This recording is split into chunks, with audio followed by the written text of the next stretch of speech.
The land was quiet that morning, the kind of quiet that makes a man uneasy.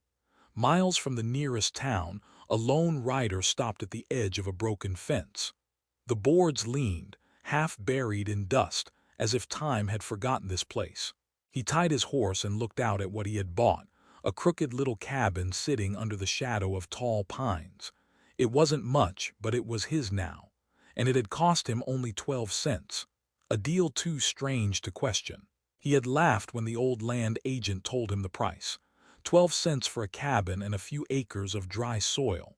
It's cursed land, the man had warned, half joking, half serious. Belonged to the Apache before. No one stays there long. But the rancher didn't believe in curses. He believed in hard work and luck, he thought, had finally found him. The wind carried the smell of pine and something else, old, heavy, and sour. He pushed open the door, the hinges groaning as if they hadn't been touched in years. The air inside was cold, still, untouched by sunlight. Dust hung in the air like fine smoke. His boots echoed on the wooden floor as he stepped inside, eyes adjusting to the dim light slipping through the cracks in the wall. Something didn't feel right. The room was too quiet, too still. His hand brushed against the wall, feeling splinters and dried mud. The cabin was empty, or so he thought.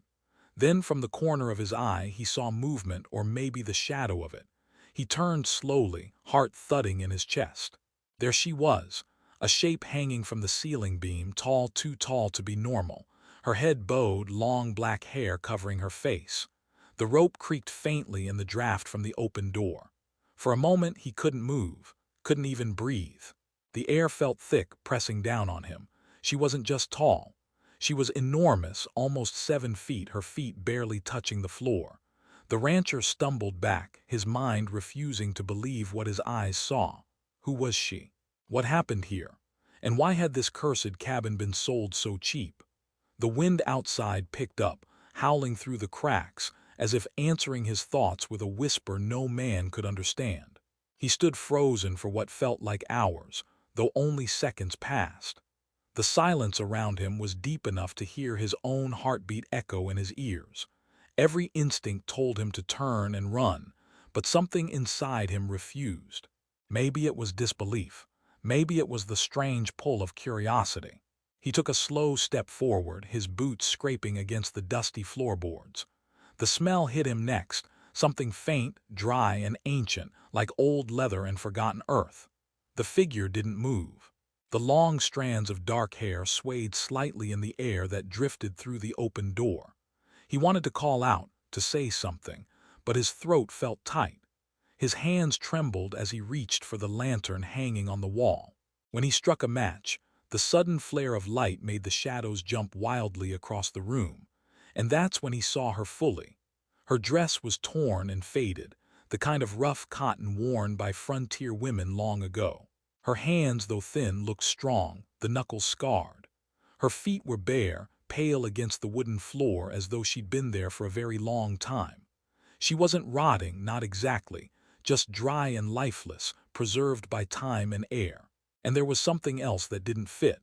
Around her neck hung a necklace made of carved bone and turquoise beads, the craftsmanship unmistakable.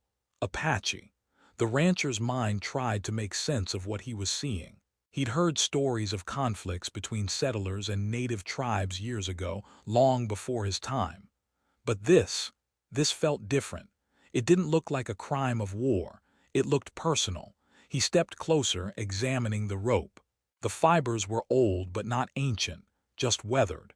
It couldn't have been more than a few years since someone had done this. The lantern flickered, casting uneven light over her face. Beneath the curtain of hair, her features were strong and haunting. High cheekbones, sharp jawline. She looked young, maybe in her 20s. There was a strange dignity about her, even in death. He found himself whispering without realizing it. "Who did this to you?" The words hung in the air, swallowed by the cabin's emptiness.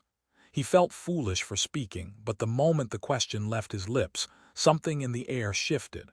A low creak echoed from the ceiling beam. The lantern flame quivered. He spun around, scanning the shadows, but no one was there. The forest outside seemed to hold its breath, every sound swallowed by the cold. He forced himself to move, to breathe.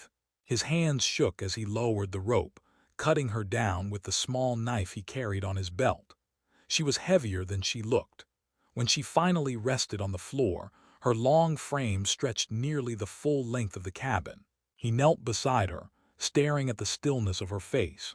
He had seen death before, animals, soldiers, even family, but this was different. This was unnatural. He couldn't leave her there. It didn't feel right. So he covered her with an old blanket he found in the corner. When he stepped outside, the late sun had begun to sink behind the trees, spilling gold and red light across the clearing. He needed to find someone, anyone to tell. But who? The nearest town was a day's ride, and even then, no sheriff cared much about stories like this. A dead Apache woman in a forgotten cabin wasn't the kind of thing people wanted to talk about. He leaned against the porch post, staring at the horizon. The air was heavy with dust and silence. Behind him, the cabin creaked as though the wood itself remembered. He thought about the old man who sold him the place, about the warning that came with the low price. "Belonged to the Apache before," the man had said. "No one stays there long." The words circled his mind like flies. That night he couldn't bring himself to leave. He built a fire outside, close enough to see the cabin door. His horse paced restlessly, ears flicking at every sound. Coyotes howled in the distance and the trees whispered with the wind. He stared into the flames, replaying the sight over and over. The hanging figure, the necklace, the way the rope swayed as though she had just stopped moving. Sleep came in broken pieces. Every time he closed his eyes, he saw her again, sometimes standing, sometimes walking toward him. When he woke, the fire had died to embers. The forest was quiet again, but a strange feeling gnawed at his chest. Something had changed in the air. He rose slowly and turned toward the cabin. The door he had closed the night before now stood open. The blanket he'd covered her with was gone.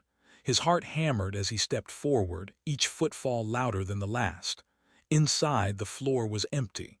The rope, the blanket, the body gone. Only the necklace remained, lying neatly folded on the table beside the lantern. He stared at it for a long time. The turquoise beads shimmered faintly in the morning light, the carved bones smooth and cold. He didn't know what to do, what to think. Maybe someone had come in the night. Maybe she had family, or maybe, just maybe, the curse was real. The wind outside picked up, sweeping through the trees with a sound almost like a voice. He stepped outside again and looked toward the woods. Nothing moved, yet every instinct told him he wasn't alone. The deal that had seemed like a miracle only a day ago now felt like a trap, one he couldn't walk away from. The cabin stood behind him, silent and still, as though waiting for him to make his next move. He thought about leaving, about mounting his horse and never looking back. But something deep inside whispered against it. He had stumbled onto something far older than his own fear, something that demanded to be understood. Somewhere out there, beneath the pines and dust, a story was waiting to finish itself. And whether he liked it or not, he was now a part of it. The morning sun rose slow over the pines, spilling light across the clearing like liquid gold. The cabin no longer looked ordinary in that light. It felt like something alive, breathing softly in the cold air. The rancher stood by his horse, staring at the open door, trying to convince himself that what he'd seen wasn't real. Maybe animals dragged her out. Maybe someone came through in the night. But the tracks in the dirt told another story. There were none. Just the untouched dust and the faint imprint of his own boots. He stepped closer, slow and cautious, his hand resting on the revolver at his belt. Inside, the air was colder than before.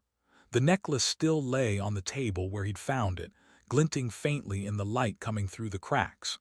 He picked it up again. The moment his fingers touched the turquoise beads, a strange shiver ran through him, like the air had turned heavier. The carved bones were smooth and warm, as if they held heat from another life. He turned the necklace over in his palm, and for a moment he thought he heard something. Not a voice exactly, but a whisper that brushed the edge of hearing, soft, almost sorrowful. He froze, listening. The wind outside stilled. The forest seemed to hold its breath. Then came the faintest creak, like a step on old wood. He turned sharply, heart pounding, but the cabin was empty. Only shadows moved where the sunlight broke through the boards. He set the necklace down and backed toward the door. His horse stamped nervously, ears twitching. Something in the woods had changed. The stillness wasn't peace, it was warning. He swung into the saddle and decided to ride into town. Whatever he had found here, he needed to tell someone. Even if they laughed, even if they thought him mad, he couldn't carry it alone. The ride was long, the trail rough and silent.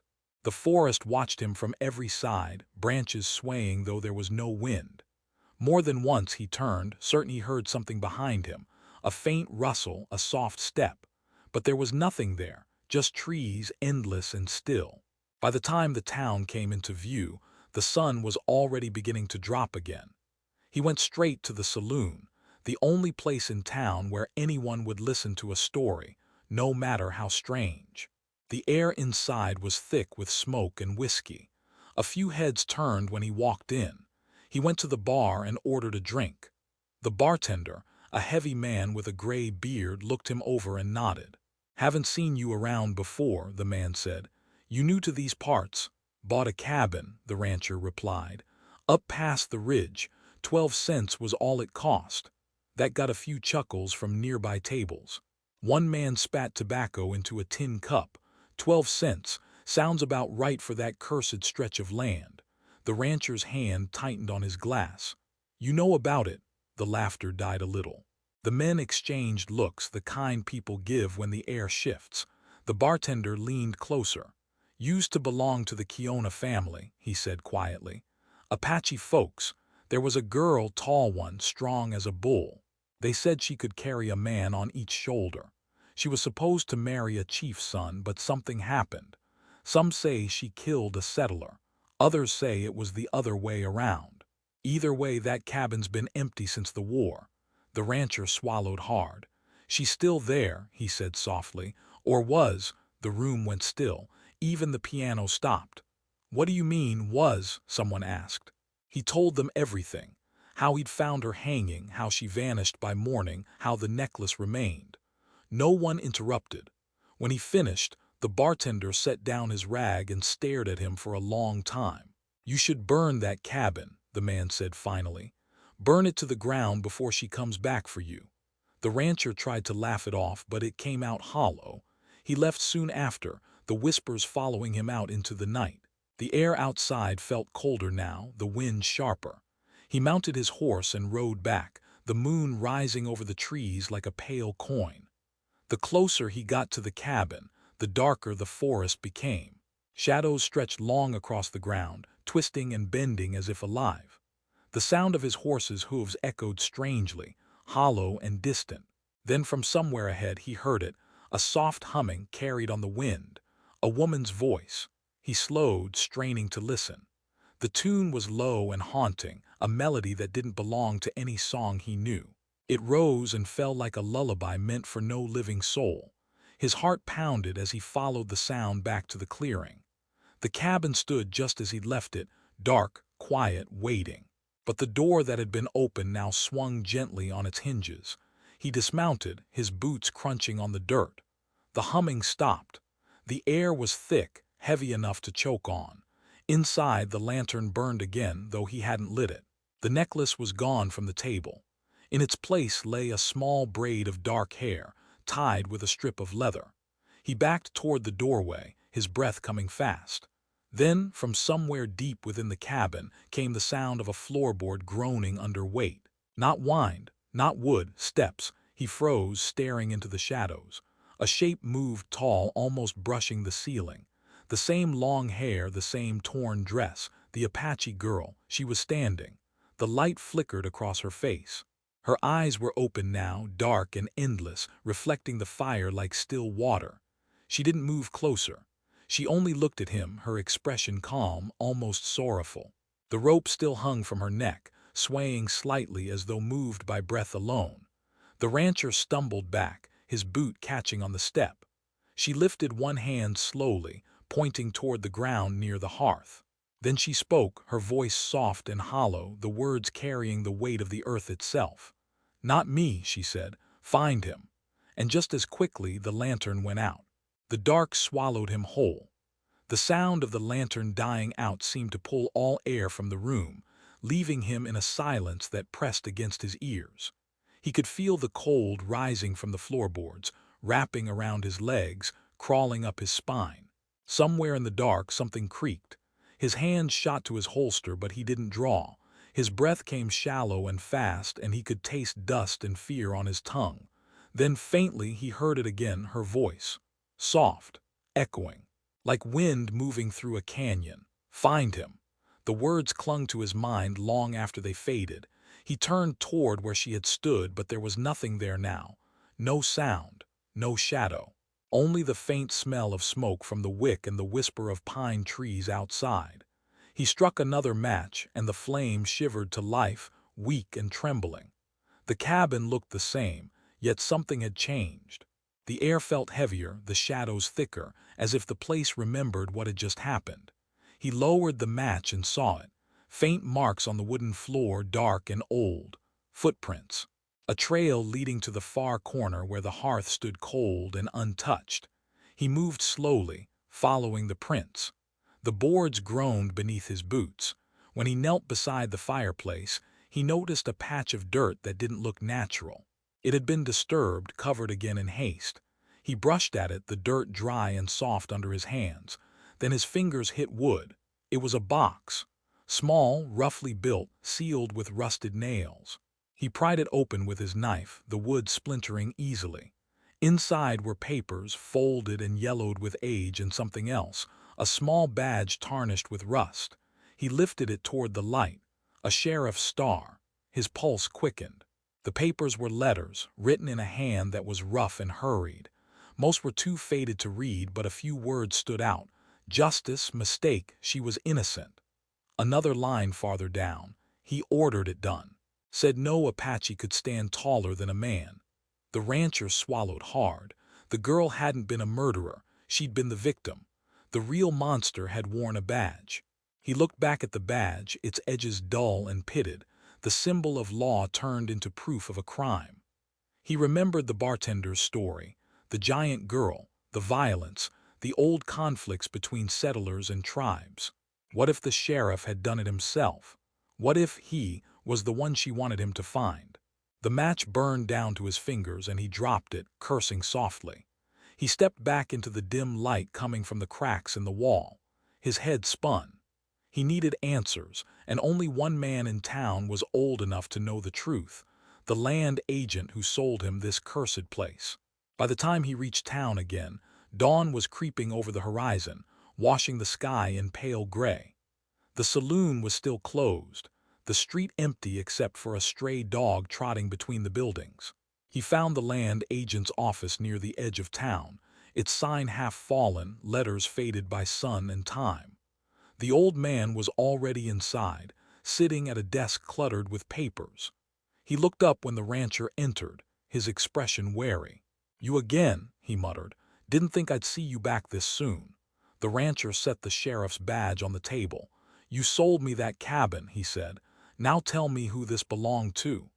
The old man stared at the badge, color draining from his face. His lips tightened and his hands began to shake. "Where did you find that?"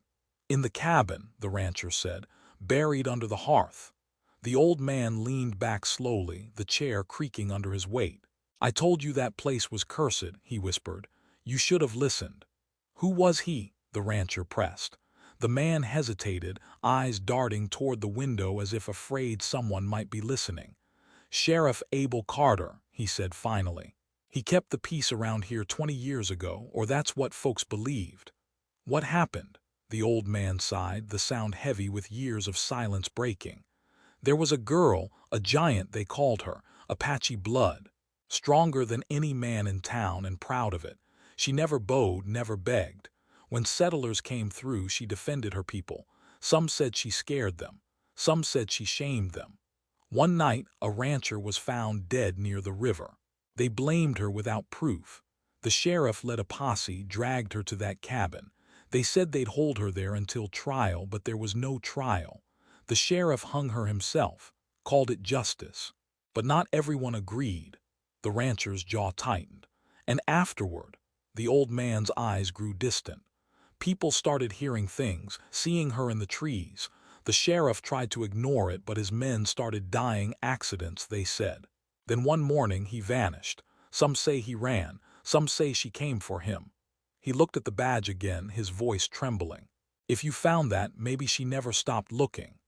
The rancher pocketed the badge, the weight of it pressing against his chest like guilt that wasn't his. He left the office without another word, his boots crunching on the dirt street. The air smelled of rain, though no clouds hung above. He looked toward the forest in the distance, its dark edge cutting the sky. The thought of going back there made his stomach twist, but he couldn't ignore the whisper that had followed him since that night. Find him, he rode hard, the horse's hooves pounding against the earth. The trail wound through the trees, narrow and shadowed. The cabin came into view again, lonely as ever. But this time he wasn't alone. He could feel it, the weight of eyes in the woods, watching. The same hum he'd heard before drifted through the air, soft and low, rising from the trees like mist. He stopped at the porch, his hand resting on the badge in his pocket. "Abel Carter," he called out, his voice echoing into the trees. "I know what you did." For a long moment there was only silence. Then a twig snapped somewhere behind him. He turned sharply, but the forest looked empty. Only the branches swayed, whispering secrets to the wind. He took a step forward, scanning the shadows. The air turned cold again. The smell of pine faded, replaced by something faintly metallic. The humming stopped. And then faintly he saw movement. A shape between the trees, tall and thin, half hidden in the fog that hadn't been there a moment ago. He froze, unable to tell if it was a man or something else. The figure moved closer, slow and steady, the light catching what looked like a glint of metal on its chest. A star. The sheriff's badge. The shape stepped from the trees, slow and deliberate, as if time itself had slowed down to watch. The rancher's heart pounded in his chest, each beat echoing like a drum against the silence of the forest. The morning light was weak, barely breaking through the mist that clung to the pines. He could see the man now, tall, broad-shouldered, wearing a tattered coat covered in dirt and rain stains. His face was hidden beneath the shadow of a wide-brimmed hat, but the dull glint of a badge on his chest caught the light like a wound that refused to heal. "Abel Carter," the rancher said again, his voice steady though his hand hovered near his holster. "You're supposed to be dead." The figure didn't answer. He just stood there, unmoving. Then slowly he tilted his head, as though the sound of his own name had stirred something deep inside him. When he finally spoke, his voice was rough and low, like gravel being dragged through mud. "Ain't no death for men like me." The rancher swallowed hard. The man's eyes, when they finally lifted from the ground, gleamed pale and empty, like the eyes of someone who had seen too much and left part of himself behind. "You hung her," the rancher said quietly. "The Apache girl." The wind shifted. The air seemed to tremble, carrying the faintest whisper through the trees, a sound almost like the echo of that same humming he'd heard before. Abel Carter's expression didn't change, but his jaw clenched tight. "She was a killer," he said flatly. "One of mine went missing near the river. They said she did it, so I made sure she paid for it." "You didn't even know if it was true," the rancher shot back. "You just needed someone to hang." For a moment the sheriff looked past him, toward the cabin standing silent behind the rancher. His lips twitched. "You bought that place," he said slowly. "That's how it always starts." The words made no sense, but before the rancher could ask what he meant, the air grew colder again. The woods darkened, though the sun hadn't moved. It was as if the forest itself had begun to hold its breath. Then came a sound from the cabin, the long, low groan of old wood shifting under unseen weight. Abel Carter turned sharply toward it. "She's here," he muttered. The rancher looked too, but saw only shadows moving through the cracks in the walls. "You mean her spirit?" he asked, voice barely above a whisper. The sheriff's jaw tightened. "Spirit, curse, ghost, call it what you want. I've been hearing her voice for 20 years, every night, every damn night. The rancher felt his skin crawl. So you've been hiding in these woods all this time? Carter's pale eyes flicked back to him. A man don't hide from a ghost, he said. He runs, but she always finds him. The whispering in the trees grew louder now, still faint but sharper, like a storm gathering far away. The rancher's horse snorted and pulled at its reins, sensing something wrong. Then, without warning, the door of the cabin slammed open. Both men turned. Inside the darkness, something moved. The shape of a tall woman stepped into the doorway, her dress torn, her hair long and dark, swaying in the breeze. Her feet barely touched the ground. The rope still hung around her neck, but it no longer pulled her down. It floated behind her like a shadow that refused to fade. Abel Carter stumbled back, his hand flying to his gun. "Stay back," he barked, though his voice broke halfway through. "Stay away from me." The rancher didn't move. His eyes were locked on her face. It was the same one he'd seen hanging days ago, pale and cold, yet somehow full of something living. Her eyes glowed faintly, not bright but deep, like embers buried under ash. She looked at Carter and her voice came soft and low, almost a whisper. "You took everything." The sheriff fired. The gunshot cracked through the air, shattering the silence. But the bullet passed through her like smoke. The echo faded and she didn't even flinch. Carter fired again and again, each shot louder than the last, each one swallowed by the forest until the gun clicked empty. He dropped the weapon, his breathing ragged, his face pale with terror. The woman took another step forward, her bare feet leaving no prints in the dirt. The rancher could feel the air trembling around her, the ground vibrating beneath his boots. She stopped only a few feet from the sheriff, tilting her head slowly, her voice breaking like a whisper over stone. "You hung me because I was strong," she said, "because I stood taller than you." The sheriff's knees buckled. I was doing my job," he stammered. "I kept the peace. Her hand lifted, palm open, and the air went still. The wind stopped. Even the birds had gone silent. Then the rope around her neck began to move.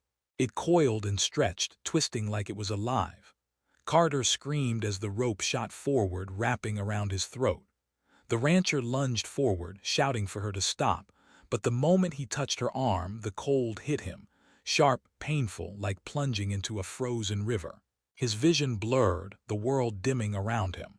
When he came to, the forest was quiet again. The mist had lifted, and the first rays of sunlight broke through the trees. The sheriff's body hung from the same tree outside the cabin, swaying gently in the wind, the old rope looped tight around his neck. The rancher staggered back, his chest heaving. The woman was gone. The only sound was the creak of the rope and the whisper of the pines above. He stared up at the lifeless figure and then at the cabin behind it. The door stood open once more, the shadows inside calm and still. He turned to leave, but something on the ground caught his eye, the turquoise necklace, lying half buried in the dirt near his boots. He bent to pick it up, and for a brief moment he thought he saw movement, just the faintest shimmer in the air, like heat rising from the earth. A soft whisper brushed against his ear, the same voice he'd heard before. It wasn't angry anymore. It was quiet, grateful. "You found him." He closed his fist around the necklace and looked back one last time. The cabin looked peaceful now, sunlight spilling across its walls. But deep inside, he could feel that the story wasn't finished. Something had been set right, but something else had been left behind. The sun hung low over the ridge, painting the sky in a pale orange glow as the rancher led his horse along the dirt path away from the cabin.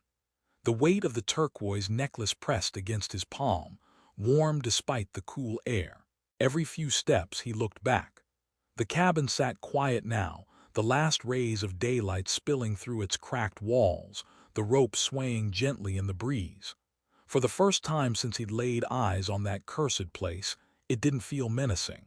It felt empty, like something old had finally exhaled.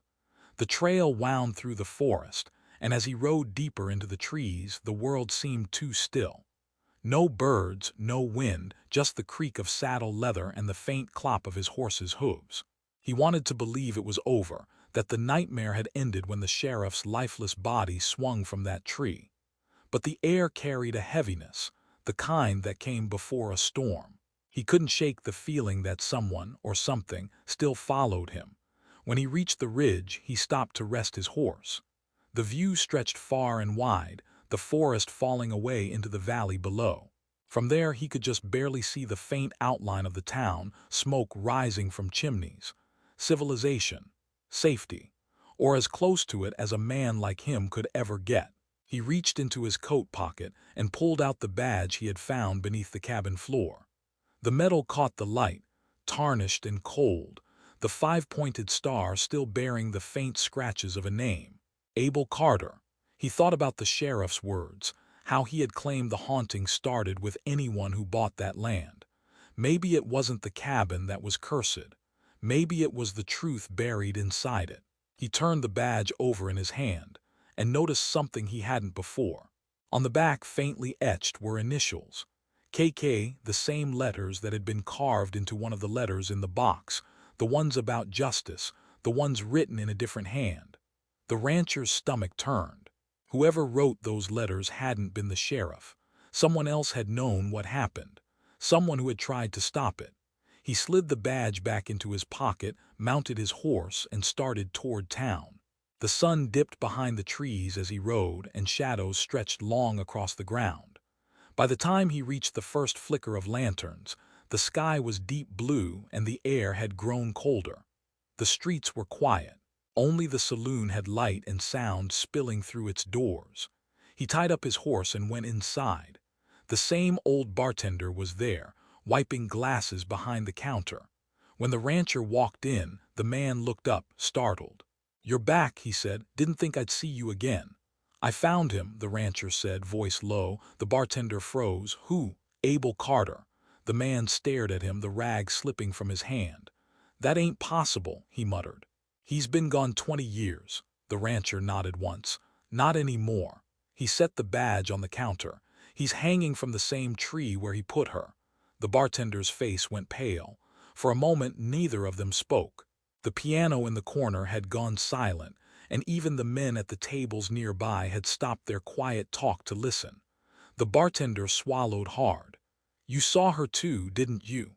The rancher looked at him. "You knew?" The old man sighed and leaned on the bar, his eyes distant. "We all knew," he said. "Some of us were there that night. We heard her scream. But the sheriff said it was justice, and back then folks didn't argue with a badge." He paused, rubbing his temple. "There was one man who tried, deputy named Kieran Kane. He quit the same night she died, disappeared soon after. They said he went mad." The initials.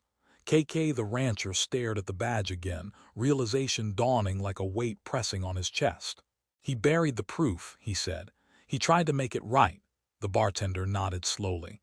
"Maybe he did, or maybe he made it worse.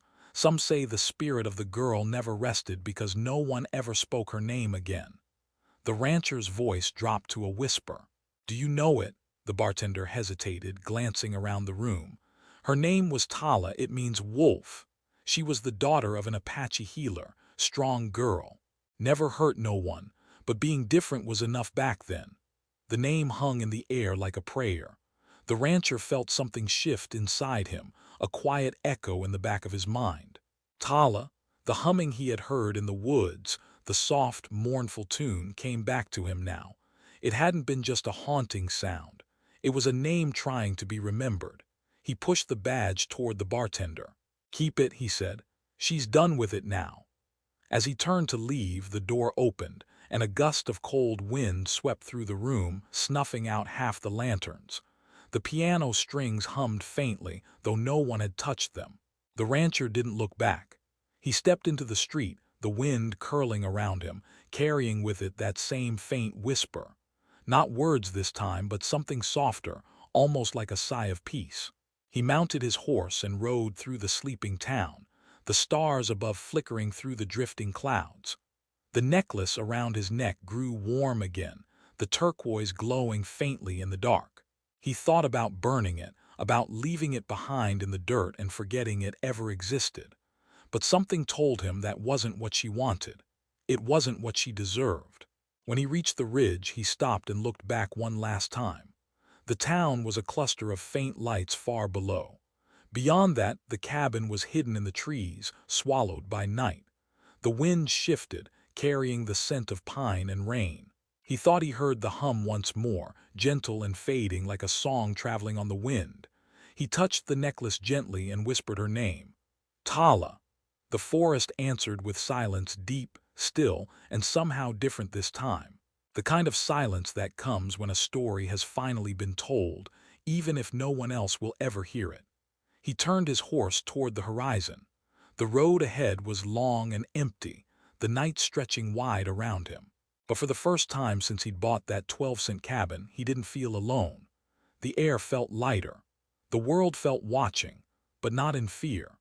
As dawn began to touch the sky, he rode on, the turquoise beads glinting faintly against his chest, and the cabin behind him fading into the mist like a ghost finally ready to rest.